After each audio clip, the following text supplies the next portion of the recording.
I received a nice comment yesterday on one of my video blogs. Someone wrote in, "I think your students are smarter than me." And I teasingly wrote back, "Yes, indeed. They could explain to you why it should be, I think your students are smarter than I." So, he responded with a question, which happens to be one of my favorite questions to answer. So let me share it with you. He says, "I'm often accused of pedantry when I correct someone's grammar. People ask why a mistake such as the one I made above might matter when the idea I wish to communicate was easily discernible. Part of me has always wished to scream that grammar simply is important and that's the end of the matter. But I know that is a completely inadequate response, especially when screamed." Yes, that's true.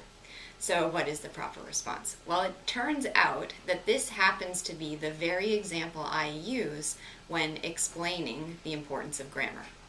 Every year, I start my grammar class with a discussion of why are we here? What is the purpose of this class? Why do you need to know grammar? We've all heard that saying that you don't need to know grammar, you just need to make yourself understood. Isn't that true? Well, my point to the students is always, in order to really make yourself clearly understood, you need to know the rules of grammar.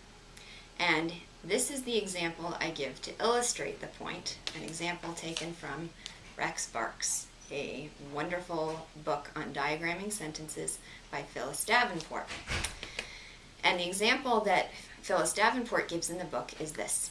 Imagine a conversation between a husband and wife who have a mutual friend named Millie. And the wife says to the husband, "I think you like Millie better than me." What does that mean exactly? I think you like Millie better than me. Does it mean some difference of opinion they have regarding their mutual friend Millie?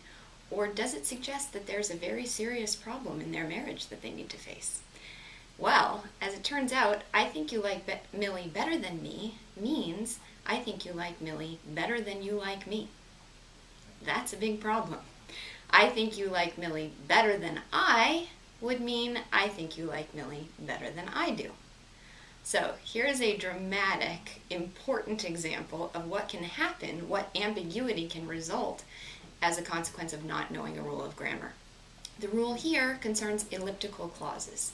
Elliptical clauses are subordinate clauses with words left out, words that are implied. So I think you like Millie better than I like Millie. Like Millie are implied words that are omitted. I think you like Millie better than me, better than you like me. Again, implied words that are omitted. But the meaning of those sentences is profoundly different and has huge implications. So this is a great example, this very one, this mistake made in the comment, to illustrate why it is so crucially important to understand the rules of grammar if you're going to communicate clearly.